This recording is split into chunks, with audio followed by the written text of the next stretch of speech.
Millionaire CEO sees twins selling their toy car to save their mother, not knowing that their lives would change. Before we dive into the story, drop a comment below and tell us where you're watching from. Enjoy the story. The autumn wind swept through Central Park, carrying dried leaves past the worn bench where twin boys sat quietly. Zach and Lucas Wilson, identical down to the freckles scattered across their noses, huddled together against the morning chill. Between them rested a shiny red toy car, weathered at the edges but still gleaming where the sun caught its surface. "Someone's gotta want it," Zach whispered, his small hands nervously turning the toy. "It's the coolest car ever." Lucas nodded, swallowing hard as he scanned the passing crowd. His stomach rumbled, but he ignored it. They hadn't eaten since yesterday's meager breakfast, but food wasn't the priority now. Not with their mother lying pale and weak in their tiny apartment. "Let's try over there," Lucas suggested, pointing toward the busier path where business people hurried to work. The twins positioned themselves strategically, summoning courage beyond their 10 years. Their identical blue eyes, serious and determined, watched each passerby with desperate hope. "Excuse me, sir," Zach called to a man in an expensive suit. "Would you like to buy our car? It's really special." The man walked past without acknowledging them.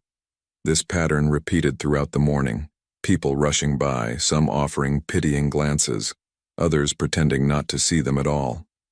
"Need to try harder," Lucas said finally, his voice breaking. "Mom needs the medicine today." Across the park, a tall figure emerged from a sleek black car. Blake Harrison adjusted his custom-tailored suit jacket, nodding curtly as his driver confirmed his afternoon meeting schedule. At 42, Blake had built Harrison Industries into a global technology empire, his name synonymous with innovation and ruthless business acumen. "I'll walk through the park," he told his driver. "Meet me on the east side in 15 minutes.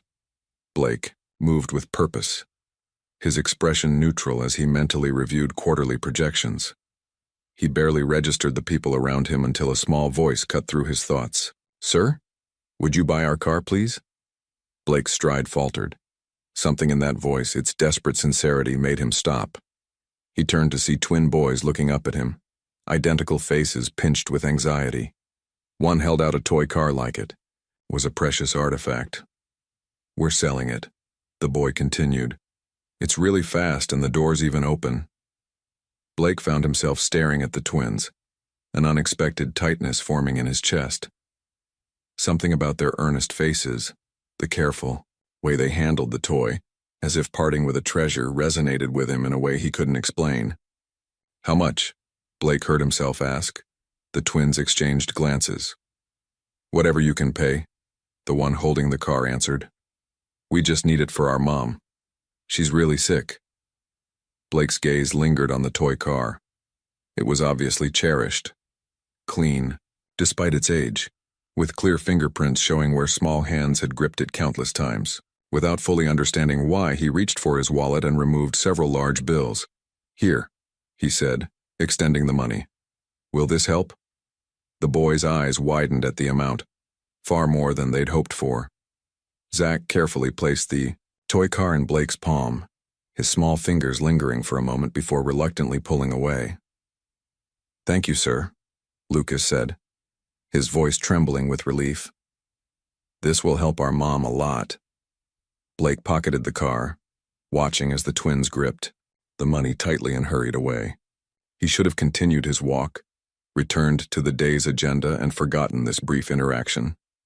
Instead, he found himself watching the boys' retreating figures, those identical heads bent together in urgent conversation. Blake turned to his driver, who had followed at a discreet distance.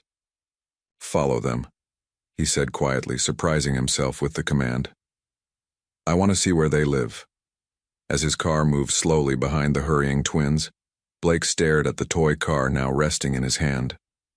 It had been years since anything had disrupted his carefully ordered existence. Years since he had felt this pull, this need to understand something beyond profit margins and strategic acquisitions. Blake Harrison didn't believe in fate or coincidence. But as he watched those twin boys through the tinted window, he couldn't shake the feeling that something significant had just happened. something that would change everything. Blake's car followed the twins to a dilapidated apartment building in one of the city's forgotten neighborhoods. The contrast between his sleek vehicle and the crumbling surroundings couldn't have been starker. As the boys disappeared inside, Blake sat motionless, the toy car still in his hand. "Wait here," he told his driver, stepping out before he could reconsider. The building's stairwell smelled of mildew and despair. Blake climbed 4 flights, following the sound of excited children's voices until he reached a door with peeling paint. He hesitated, then knocked firmly. The door opened slightly, revealing one twin's suspicious face. "It's the man from the park," he called over his shoulder, eyes wide with confusion.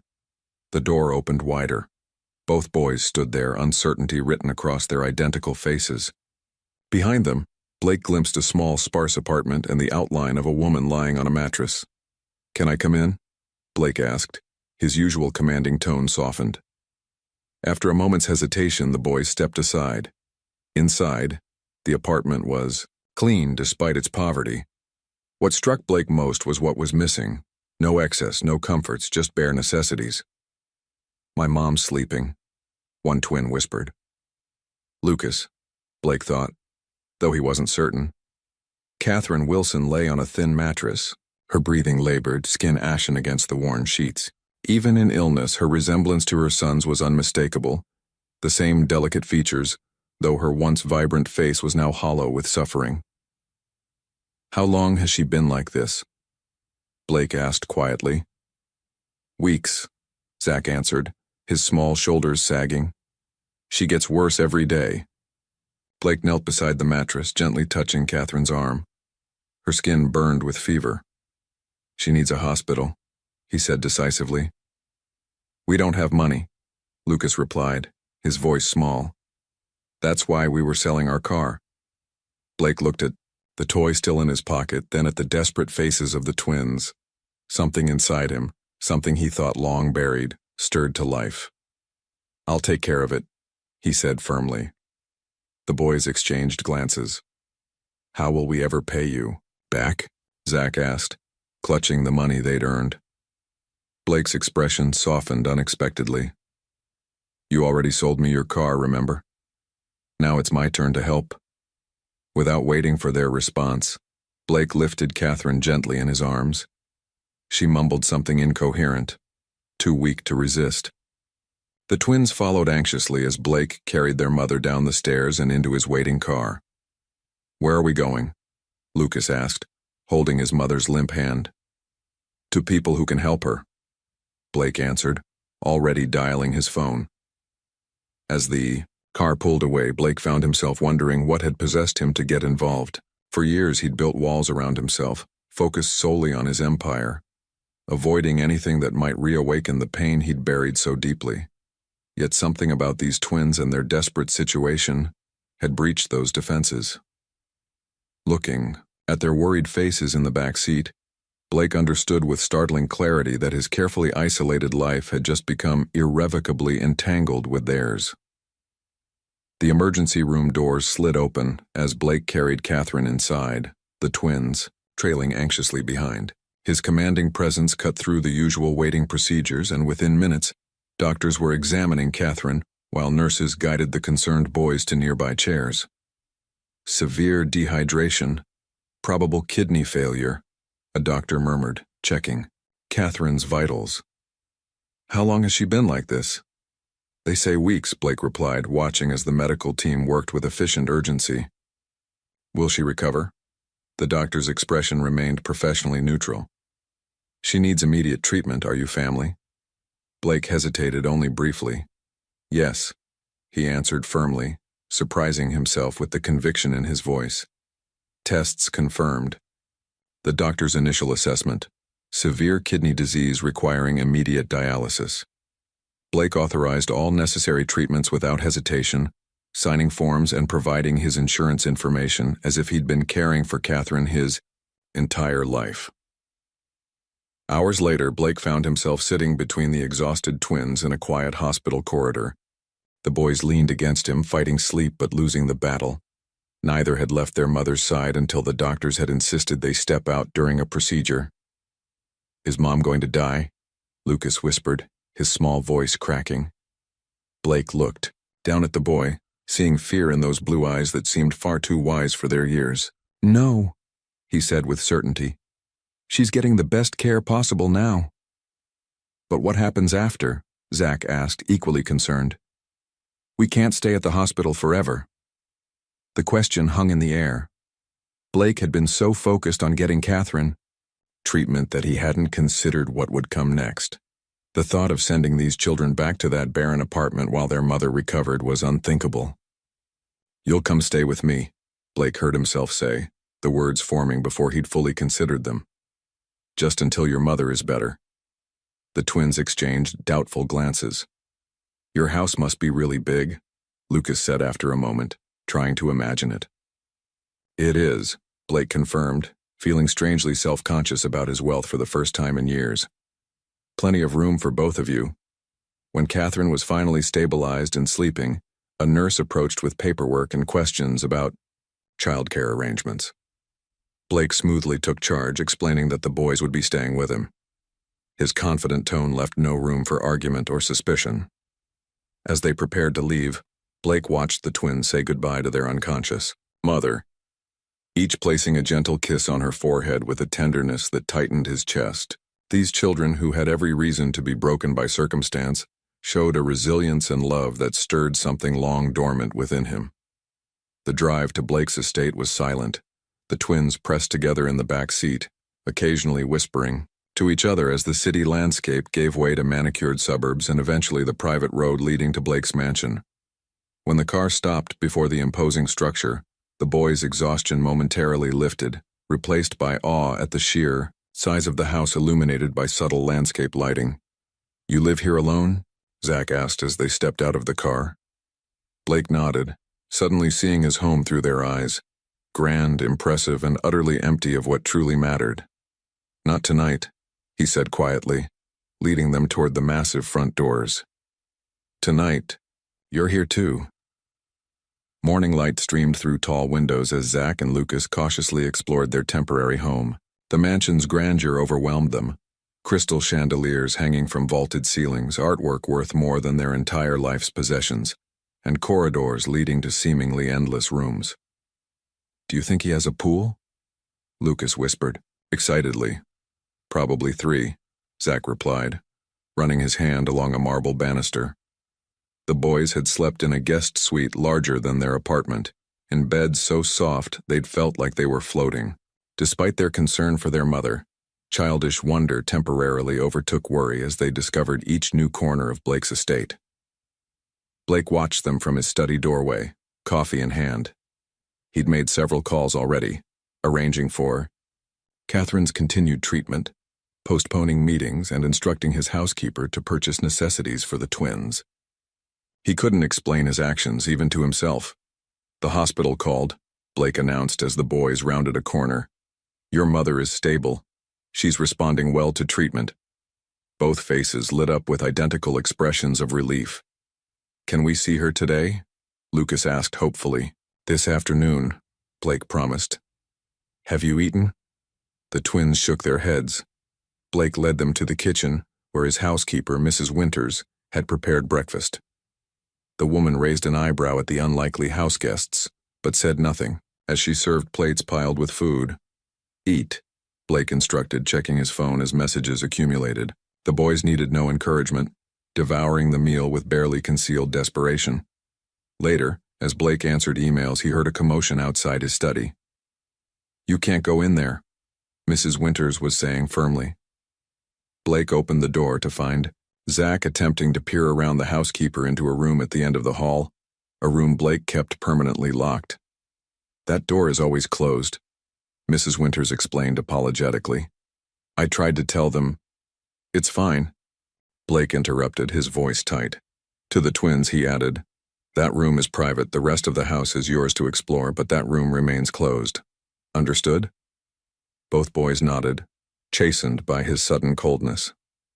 That afternoon, Blake's driver took them to the hospital. Catherine was awake, though weak, her face brightening at the sight of her sons. My boys, she whispered, as they carefully hugged her. "I was so worried. Mr. Harrison is letting us stay at his house, Mom," Lucas explained excitedly. "It's huge." Catherine's eyes found Blake, standing uncomfortably at the doorway. "I don't know how to thank you," she said softly. "There's no need," Blake replied, stiffly. The doctor arrived with updates explaining Catherine's condition in simplified terms for the twins. "Your mom's kidneys weren't working properly. We're helping them filter her blood while they heal." "Will she get better?" Zach asked, clutching his mother's hand. "With continued treatment, yes," the doctor confirmed. "But it will take time." On the drive back, the twins were quiet, processing their mother's condition. "Why are you helping us?" Lucas finally asked, breaking the silence. Blake stared out the window, watching the city pass. Why indeed? He'd spent years building walls around himself, focusing solely on his empire. Why risk pain by letting these strangers in? Sometimes people just need help, he answered eventually, avoiding the deeper truth. That night, after the twins were asleep, Blake stood before the locked door, key in hand. Inside was everything he'd tried to forget. Photos, toys, memories preserved like insects in amber. His fingers tightened around the key, then released. Not tonight. Perhaps not ever. Behind him, the house felt different. No longer just an empty monument to his success, but temporarily alive with the presence of children again. The sensation was both comforting and terrifying. A week passed, settling into an unexpected rhythm. Each morning, Blake found himself waking earlier than usual, listening for the sounds of life in his formerly silent home. The twins' footsteps, their whispered conversations, even their occasional disagreements had become part of the mansion's new soundtrack. Blake's staff adapted with professional efficiency, though not without curiosity. Mrs. Winters stocked the kitchen with child-friendly foods, while the groundskeeper found himself answering endless questions about the gardens from two identical shadows that followed him around. "Mr. Harrison," Zach approached Blake as he worked in his home office. "Can we visit Mom today?" Blake checked his watch. "We'll go after lunch. How's the room working out for you both?" "It's awesome," Zach replied, his eyes brightening. "Lucas found a chess set in the closet. Do you play?" Blake's fingers stilled on his keyboard. "I used to. Could you teach us sometime?" The boy's hopeful expression made declining impossible. "Perhaps," Blake answered, returning to his work. Zach lingered a moment before retreating, leaving Blake alone with an unexpected surge of emotion. At the hospital, Catherine's improvement was evident. Color had returned to her cheeks, and she sat up, embracing her sons as they bounded into the room. "The doctors say I'm responding well to treatment," she told Blake as the twins explored the small hospital room. "I don't know how I'll ever repay—" "Don't," Blake interrupted. "Focus on recovery." Later, as the twins chatted animatedly with a nurse, Catherine studied Blake more carefully. "You don't have children of your own?" she asked quietly. Blake's posture stiffened. "No," he answered. Then, after a pause, "Not anymore." Catherine's eyes widened slightly at the implication, but before she could respond, Lucas called for her attention, breaking the moment. That evening, dinner at the mansion was interrupted by a crash from the living room. Blake and Mrs. Winters rushed in to find Zach standing horrified before the shattered remains of an antique vase. "I'm sorry," the boy stammered, eyes wide with fear. "I was just looking. I didn't mean to." Blake surveyed the damage. The vase, a rare piece he'd acquired at auction years ago, lay in irreparable pieces. "Are you hurt?" he asked calmly. Zach shook his head, clearly expecting punishment. "Good," Blake said. "Mrs. Winters, please clean this up." To Zach's astonishment, Blake simply turned and walked back toward the dining room. "Aren't you mad?" Zach asked, following cautiously. Blake paused. "It's just a thing," he said. "Things can be replaced." Later that night, unable to sleep, Blake wandered the darkened house. Passing the twins' room, he heard soft sobbing. He hesitated, then quietly opened the door. Lucas sat awake in bed, tears streaming down his face. Zach slept soundly in the adjacent bed. "What's wrong?" Blake asked. keeping his voice low. "I miss Mom," Lucas whispered. "What if she doesn't get better?" Blake sat carefully on the edge of the bed. "The doctors are very good. She's already improving." Lucas looked up, his tear-stained face vulnerable in the dim light. "Our dad died when we were 5. Mom said sometimes people just don't come back." The simple statement hit Blake with unexpected force. Without thinking, he reached out, awkwardly patting the boy's shoulder. "Your mother is coming back," he promised. "Try to sleep now." As he closed the door behind him, Blake felt something shift inside, a crack in the careful fortress he'd built around his heart, letting in both pain and something else he wasn't ready to name. 2 weeks into their stay, the mansion had transformed. Schoolbooks now littered the dining table as Blake had arranged for temporary homeschooling. Children's jackets hung beside expensive coats in the foyer. The pristine silence had given way to lively chatter and occasional laughter. Today brought news they'd all been waiting for. Catherine was being released for outpatient treatment. Blake's driver brought her directly from the hospital, the twins, bouncing impatiently by the front door until they spotted the car approaching. "Mom!" they shouted in unison, rushing down the steps as Catherine emerged, still thin but standing straight. Color returned to her face. Blake watched from the doorway as the family embraced, feeling strangely like an outsider witnessing something precious. Catherine looked up, catching his eye, and smiled with genuine warmth. Something in his chest tightened unexpectedly. "Welcome," he said simply as they approached. "This is overwhelming," Catherine admitted, taking in the mansion's grandeur. "We can't possibly impose—" "You're not imposing," Blake interrupted. "The doctor said you need rest and continued treatment. This is the most practical arrangement." Mrs. Winters appeared, offering to show Catherine to her room. The twins immediately volunteered as tour guides, eager to show their mother everything they'd discovered. That evening, for the first time, all 4 ate dinner together. The twins dominated the conversation, updating Catherine on their temporary life, the gardens they'd explored, the chess lessons Blake had reluctantly begun giving them, the planets Blake's telescope could see. "You've been teaching them chess?" Catherine asked Blake during a rare pause. Blake nodded, uncomfortable with her scrutiny. They asked. "He's really good, Mom," Lucas added. "He says we're learning fast because we have good spatial." He looked at Blake for help. "Spatial reasoning," Blake supplied. Catherine smiled. "They've always been quick learners." Her expression turned serious. "But we need to discuss what happens next. The doctor says I'll need ongoing treatment for months, and I need to find work that can accommodate." "One step at a time," Blake interrupted. "Your treatment schedule is arranged. Everything else can wait." Later, after the twins were asleep, Blake found Catherine in the library, examining family photos displayed on a shelf. Carefully curated images of Blake's parents and business, achievements with conspicuous gaps. "Thank you," she said without turning. "Not just for the medical care, but for making my boys feel safe. They've had so little stability." Blake remained in the doorway. "They're remarkable children." They mentioned a locked room, Catherine said carefully. "They think it might be filled with treasure." Blake's posture stiffened.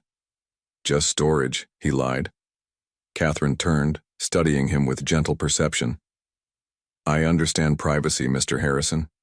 We all have parts of ourselves we keep locked away." The simple understanding in her voice nearly undid him.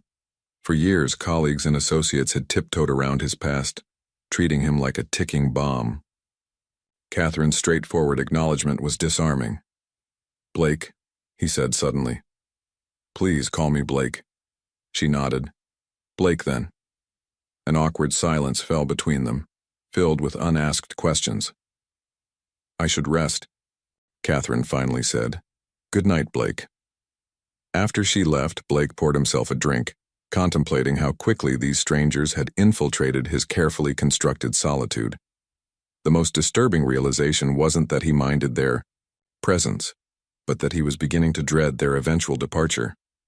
Out of habit, his hand reached into his pocket where he still carried the twins' toy car. He examined it under the lamp's glow, running his thumb over its worn edges. wondering how something so small could have triggered such significant disruption to his life. Blake sat alone in his office, quarterly reports forgotten on his desk. Outside, he could hear the twins laughing as they kicked a soccer ball across the lawn. The sound penetrated the thick windows, infiltrating the sanctuary he'd maintained for years. 3 weeks had passed since Catherine's release from the hospital. Her strength returned gradually, but her medical team insisted on continued rest between treatments. The temporary arrangement showed no signs of ending soon, a fact that left Blake increasingly conflicted. His phone buzzed with a message from his executive assistant. "Board meeting tomorrow, 9 a.m. Confirm attendance?" Blake stared at the screen. He'd been working remotely, making occasional appearances at the office when necessary.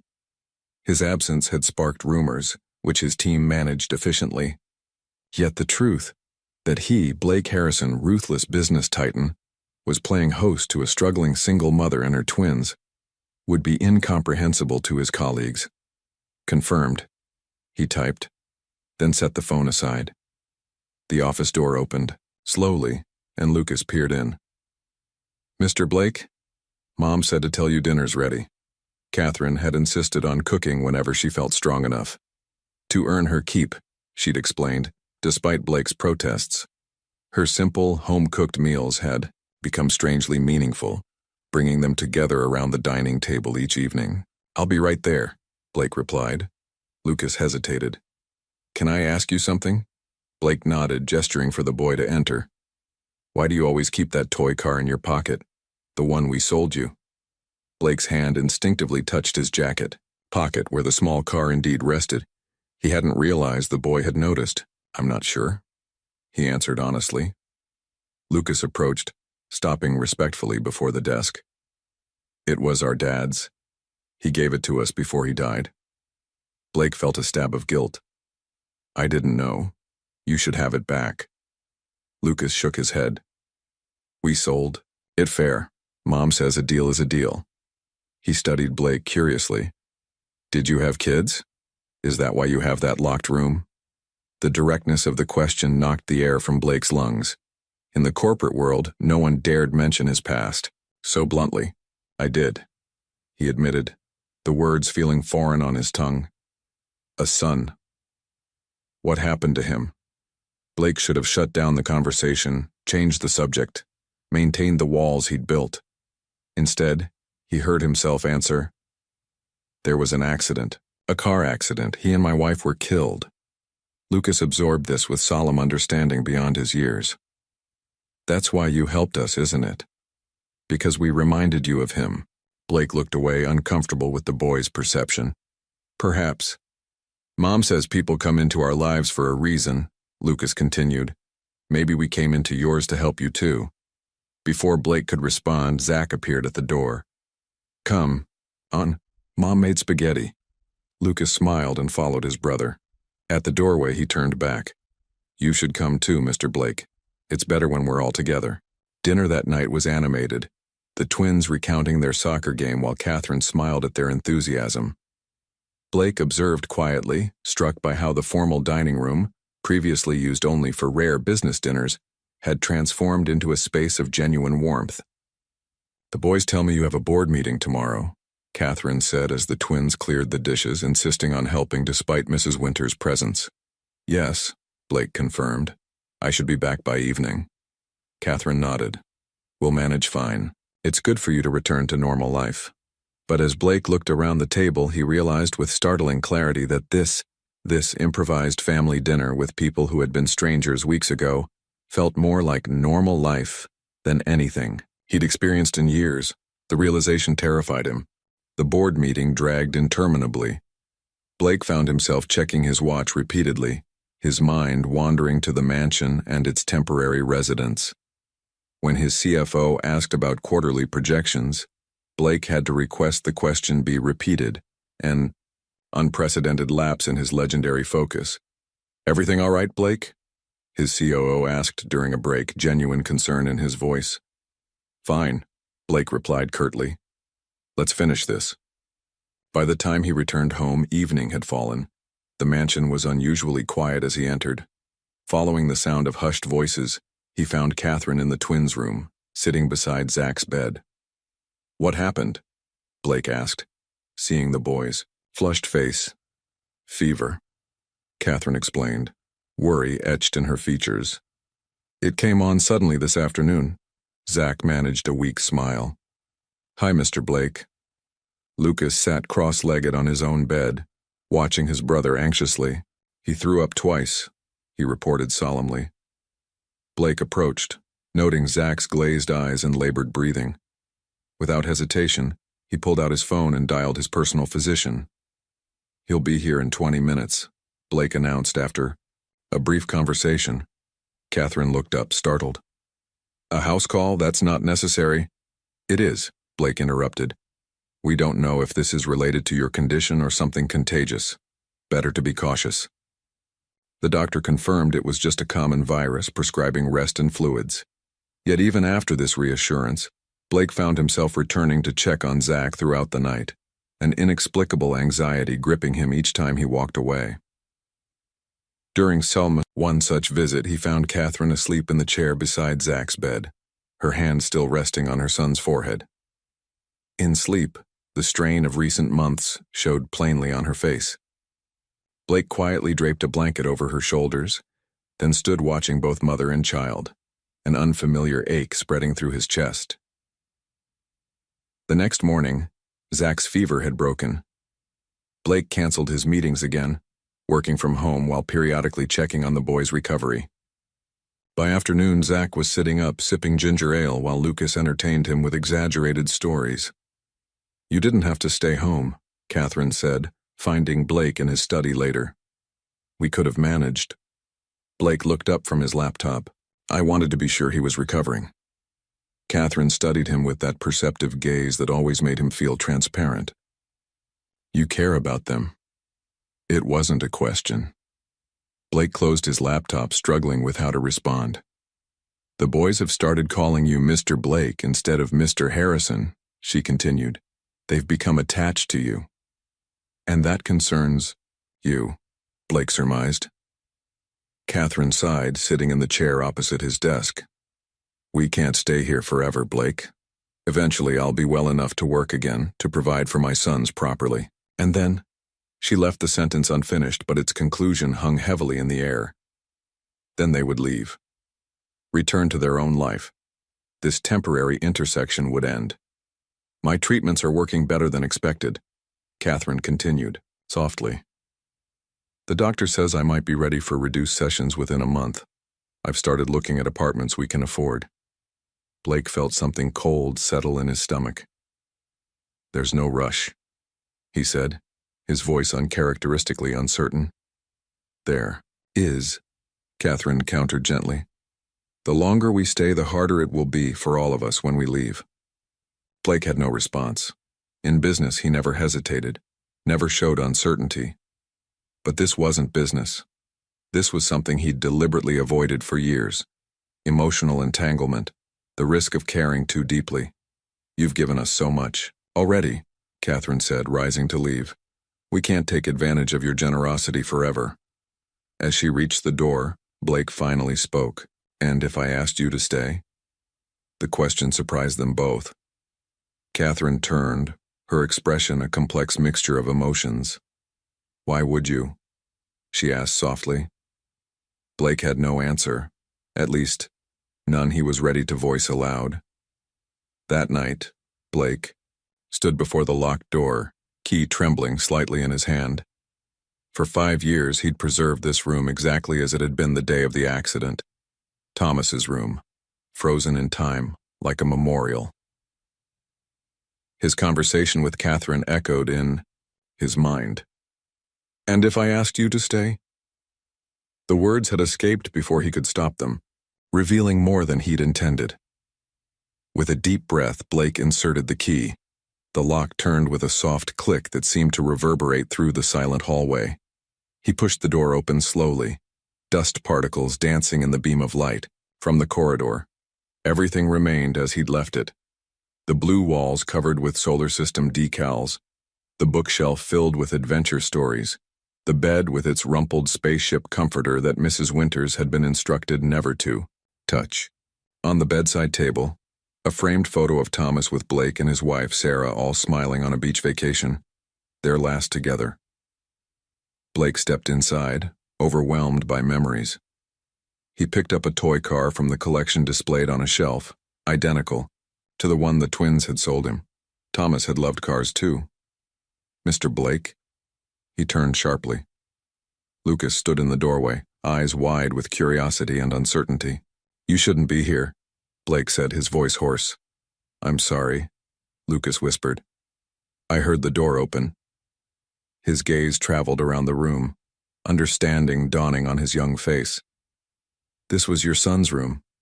Blake nodded, unable to speak. "What was his name?" "Thomas." "Was he our age?" "He would be now. He was 5 when—" Blake couldn't finish. Lucas entered cautiously, approaching the photo on the nightstand. "You all look happy." "We were." Lucas studied the picture, then looked up at Blake. "My mom says Dad watches over us from heaven. Maybe Thomas watches over you too." The simple statement, delivered with a child's certainty, cracked something inside. Blake. He sat heavily on the edge of the bed, emotions he'd suppressed for years finally breaking through. "I miss him," Blake admitted, the words barely audible. "Every day." "We miss our dad too," Lucas said, sitting beside him. "Mom says it's okay to be sad sometimes, but we shouldn't forget to be happy too." From the doorway came a small gasp. Zach stood there, still pale from his illness but eyes wide at the forbidden room. Behind him, Catherine appeared, her expression softening as she took in the scene. "Boys, come away," she said gently.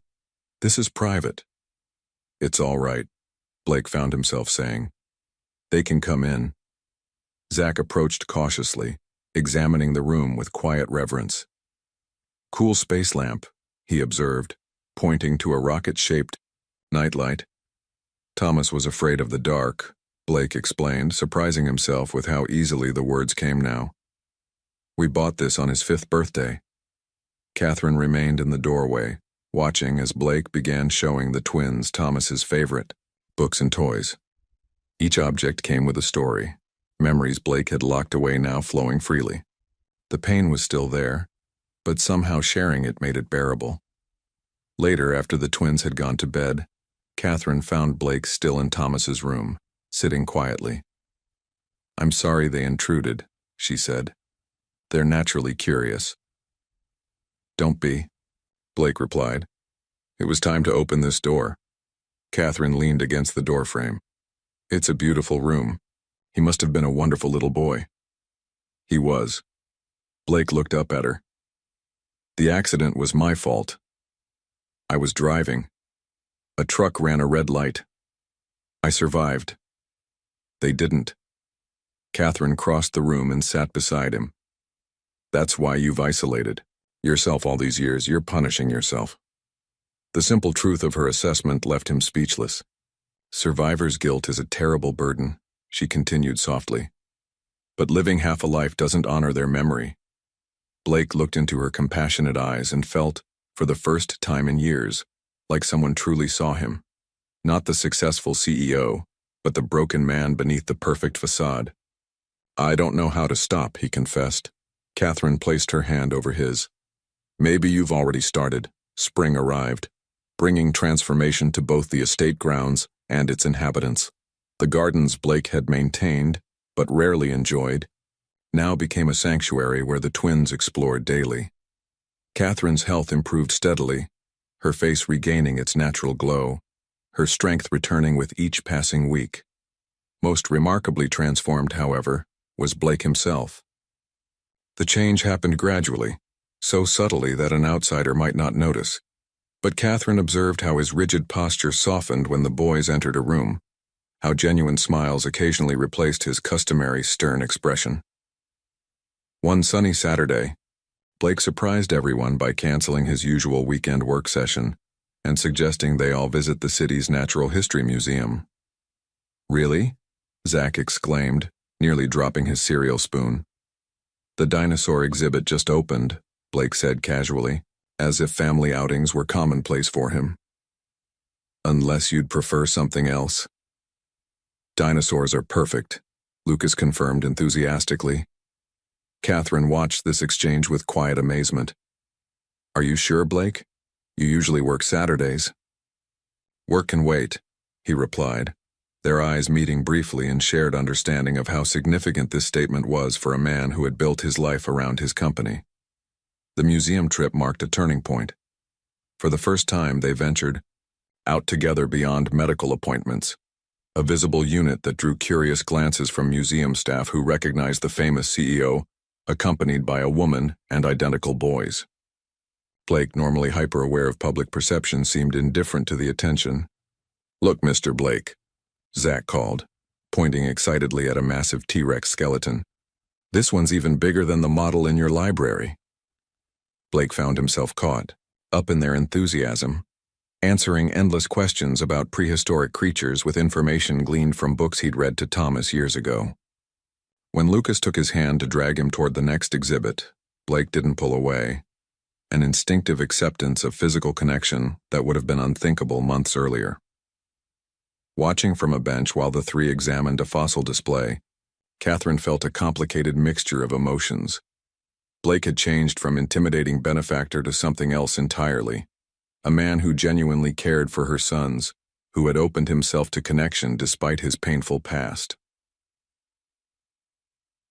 The most troubling realization wasn't that she was grateful, but that she was growing attached in ways that went beyond gratitude. Ice cream? Blake suggested as they exited the museum, noticing a vendor across the street. The twins didn't need to be asked twice. As they raced ahead, Catherine and Blake followed at a slower pace. Thank you for today, she said. I haven't seen them this excited in a long time. I enjoyed it too, Blake admitted. More than I expected. You're good with them, Catherine observed. Patient. Not many men would be. Blake watched the twins comparing ice cream flavors at the counter. They make it easy. They're remarkable children. You've given them something invaluable, Catherine said softly. Stability, security, a male presence they can trust. Blake turned to her, his expression serious. Catherine, about what you said last week. Looking for an apartment. Blake, she interrupted gently. We can't stay in your world forever. You've already done more than anyone could expect. What if I want you to stay? The words hung between them, weighted with implications neither was ready to fully address. Before Catherine could respond, the twins returned, proudly displaying elaborate ice cream concoctions. Mr. Blake, can we go to the park next weekend? Lucas asked eagerly. Perhaps, Blake replied, glancing at Catherine. We'll see. That evening, as the twins recounted their museum adventures to Mrs. Winters, Blake found Catherine in Thomas's room. She stood by the bookshelf, examining a model airplane hanging from the ceiling. I used to imagine leaving was the right thing, she said without turning. For you, for us. A clean break before everyone gets too attached. She finally faced him. But I'm beginning to think that might no longer be possible. Blake stepped into the room, the space no longer filled with just pain and memory, but something new. Possibility. Then don't leave, he said simply. Morning. Sunlight streamed through the kitchen windows as Catherine prepared breakfast, moving with an ease that reflected her improving health. The aroma of coffee and pancakes filled the air, creating a sense of domestic tranquility that had once been unimaginable in Blake's austere home. Need help? Blake asked, entering the kitchen in casual weekend attire rather than his usual business suit. Catherine smiled. You can set the table. The boys should be down any minute. They worked together in comfortable silence, the routine now familiar after 2 months of cohabitation. When Blake's hand accidentally brushed against hers while reaching for plates, neither pulled away immediately, a subtle acknowledgement of the growing connection between them. Dr. Levine says I can reduce my treatments to once weekly, Catherine mentioned, flipping a pancake. My kidney function has stabilized beyond their expectations. Blake paused, That's wonderful news. It is, she agreed, though her tone carried a hint of uncertainty. It also means I need to think seriously about work. I can't be financially dependent forever. Before Blake could respond, thundering footsteps announced the twins' arrival.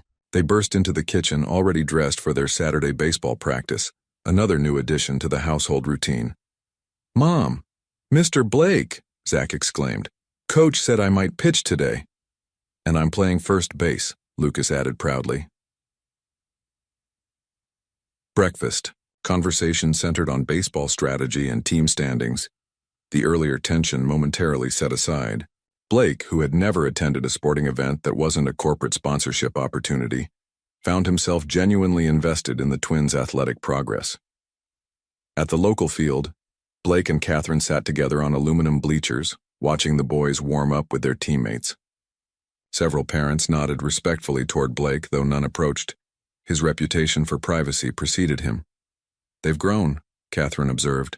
"Their clothes from February barely fit now." "Children do that," Blake replied with a small smile. "Grow when you least expect it." Catherine turned to study his profile. "Not just physically, they're happier, more confident." "That's because of you, Blake." He shook his head. "They're resilient, and they have you. But now they have you too," she said softly. "They talk about you constantly. Mr. Blake showed us how to use the telescope. Mr. Blake explained how airplanes fly. Mr. Blake promised to teach us chess openings." Blake watched as Zach took position on the pitcher's mound, his small face concentrated with determination. "I never expected this," Blake admitted. "Any of it." "Neither did I," Catherine replied.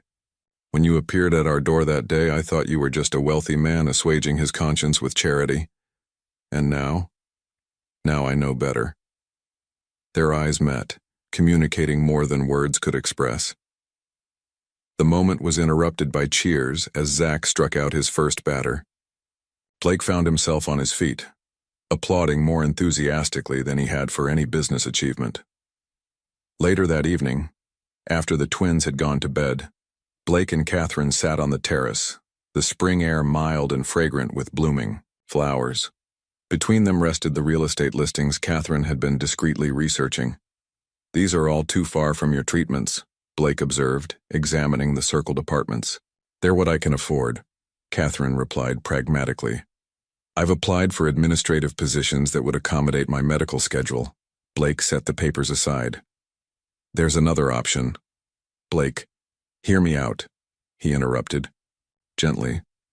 "This house has 7 bedrooms. The boys are thriving in their school. Your medical team is nearby." He paused, gathering courage. "Stay. Not as temporary guests, but permanently." Catherine looked away, her profile gilded by moonlight.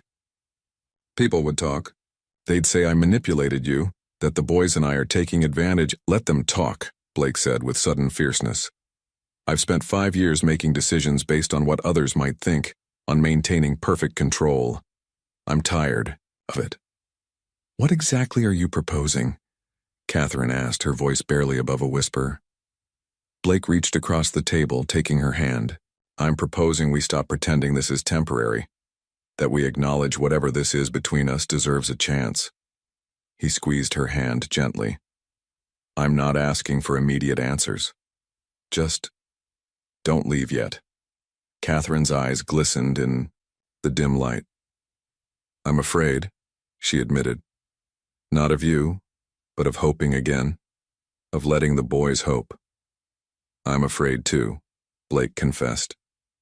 "But for the first time in years, I'm more afraid of losing something than of having it."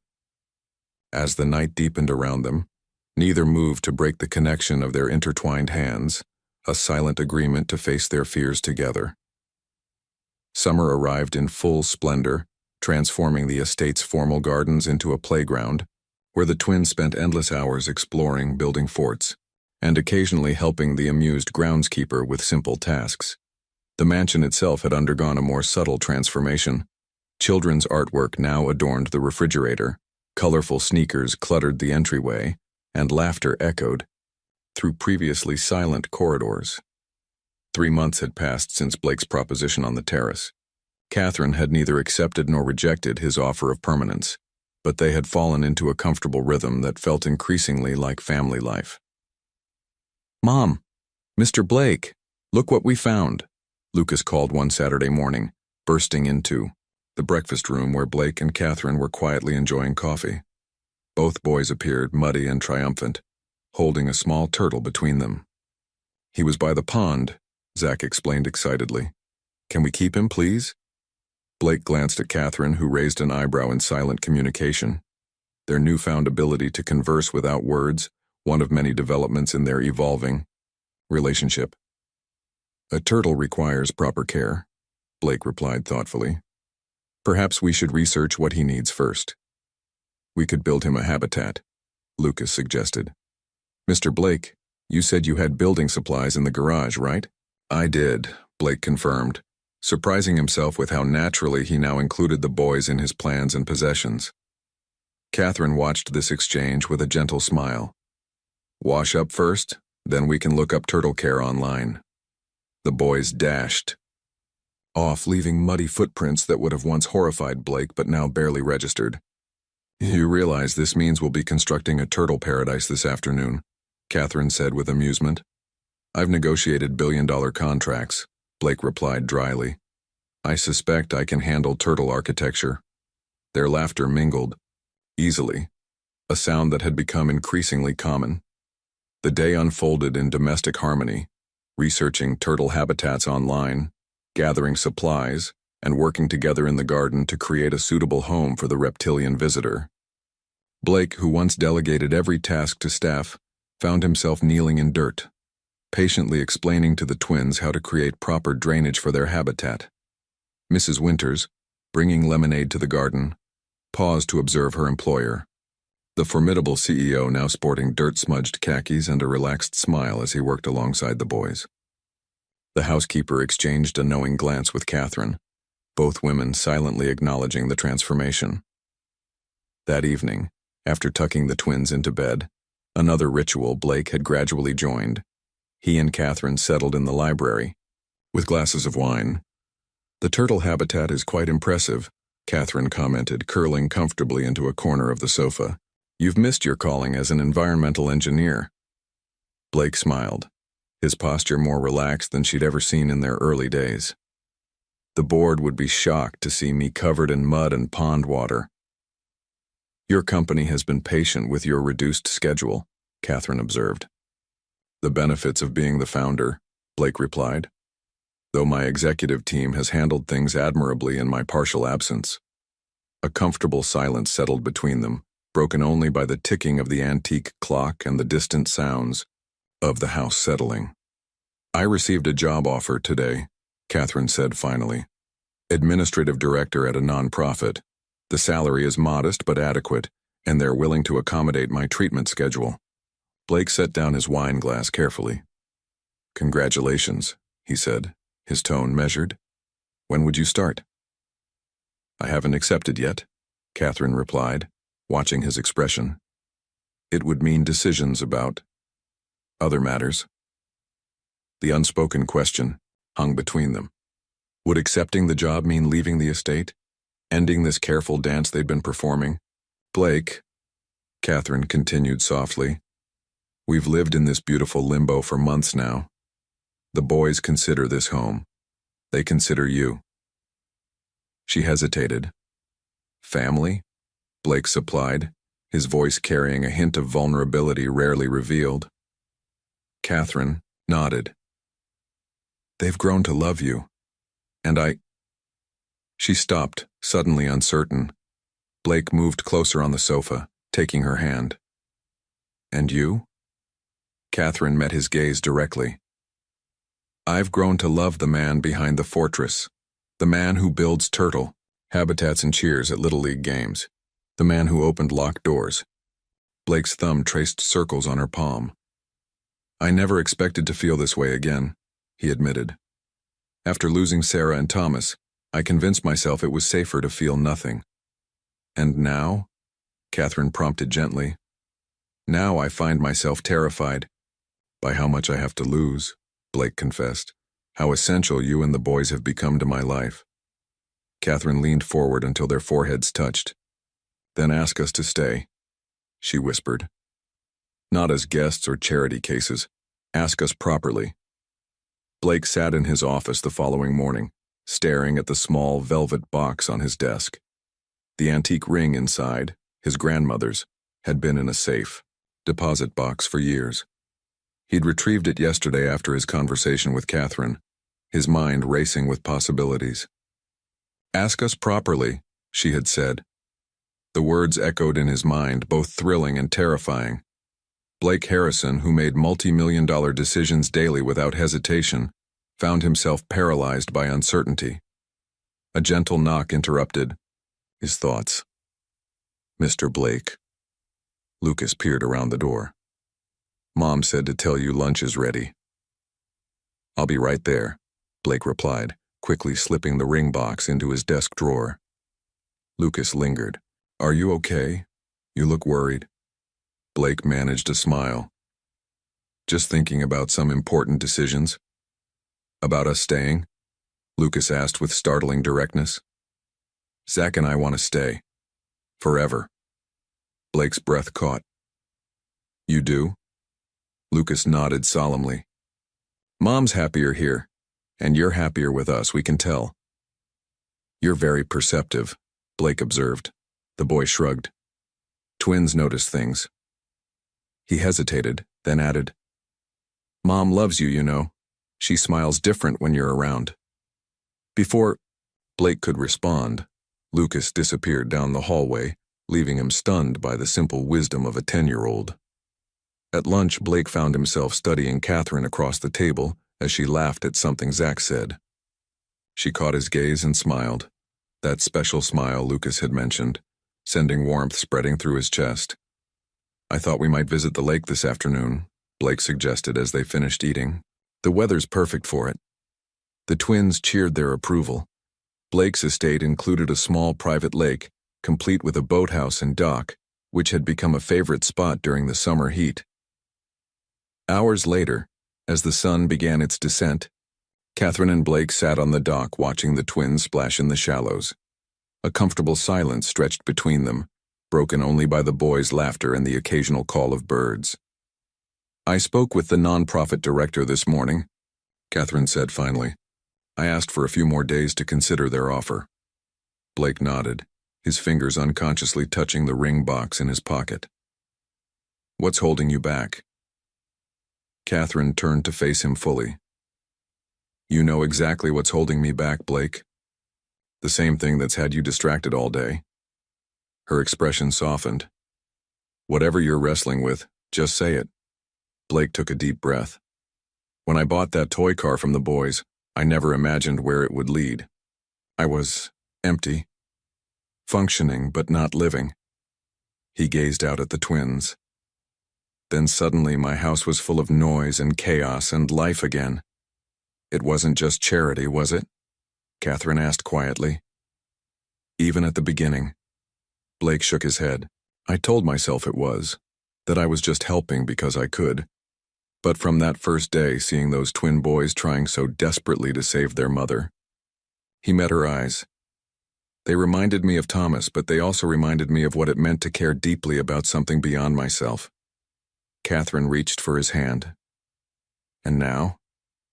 Now I can't imagine this house without you in it, without the boys, running through the halls without your laugh in the kitchen, without. He squeezed her hand. Without the family we've somehow become. The twins' splashing grew more distant as they chased each other along the shoreline, giving the adults a moment of privacy. I used to think I didn't deserve happiness, Blake continued. That surviving when Sarah and Thomas didn't was some cosmic punishment. And now? Catherine prompted again. Now I think maybe they would want this for me. For us. Blake reached into his pocket and withdrew the ring box. I've been carrying this around all day, trying to find the perfect moment, the perfect words. Catherine's eyes widened as he opened the box, revealing a vintage emerald surrounded by diamonds. I'm not offering security or stability or financial support, Blake said, his voice steady despite his racing heart. I'm offering partnership. family.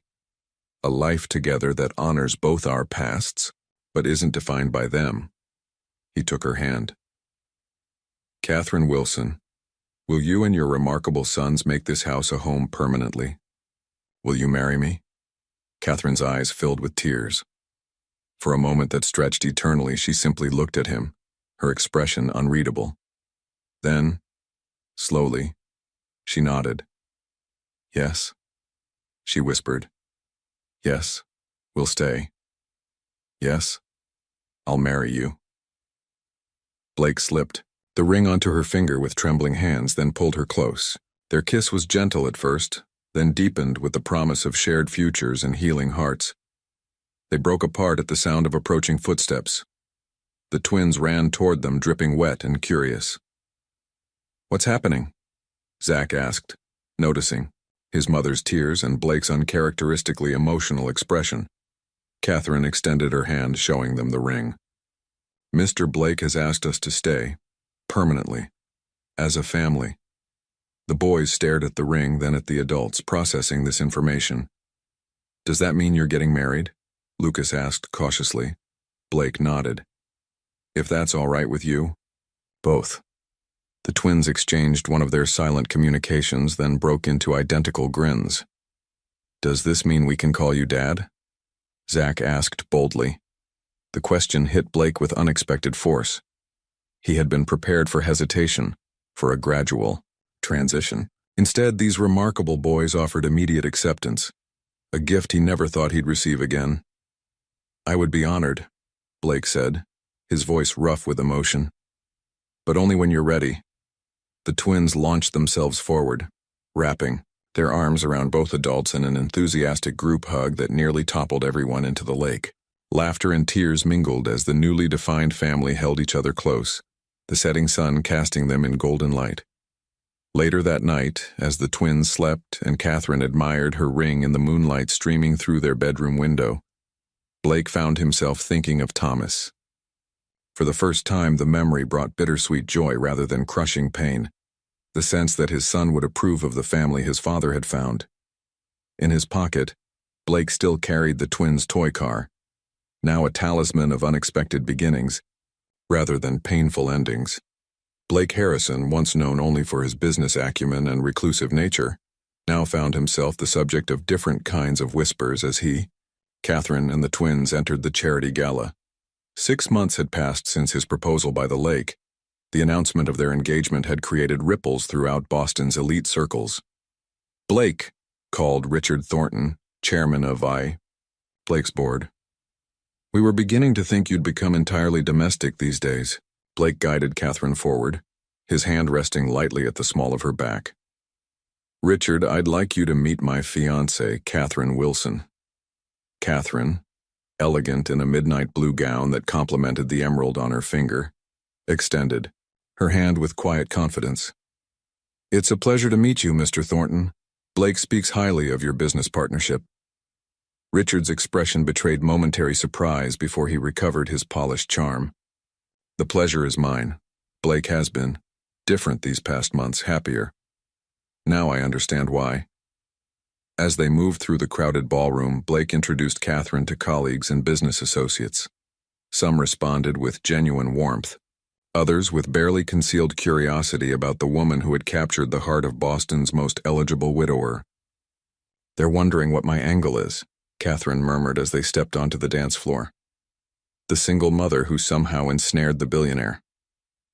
Blake drew her closer, moving smoothly to the orchestra's waltz. Let them wonder. We know. The truth, Catherine smiled up at him. Which is? That I'm the fortunate one, Blake replied, his voice low and sincere. That somehow I was given a second chance at happiness I never thought I deserved. Later that evening, as they drove home, Catherine rested her head against Blake's shoulder. The boys will want a full report. Zach was convinced you'd be eating from golden plates. Blake chuckled. Wait until they hear about the chocolate fountain. They found Mrs. Winters in the living room reading to the twins who had stubbornly refused to sleep until their mother and Blake returned. Mom, Dad, Zach exclaimed, the term Dad now comfortably established in their daily lexicon. How was the fancy party? Blake still felt a surge of emotion each time the boys called him Dad, a title he thought he'd never hear again. Less exciting than you'd imagine, he replied, loosening his tie. Mostly grown-ups talking about boring things. Did you dance? Lucas asked, scrambling to make room on the sofa for them. Catherine kicked off her heels with a sigh of relief. We did. Your future dad is surprisingly good at it. The twins looked impressed. Can you teach us? Lucas asked. For when we go to fancy parties too? Of course, Blake promised, settling beside them, though those might be a few years away yet. Mrs. Winters excused herself, smiling at the family tableau, so different from the solitary evenings that had once defined this household. I got an A on my science project, Zach announced proudly. Mrs. Peterson said my ecosystem model was exceptional, and I got picked for the school play, Lucas added, not to be outdone. Catherine and Blake exchanged glances of parental pride. These ordinary achievements, homework, school activities, small triumphs, and occasional failures, had become the precious fabric of their shared life.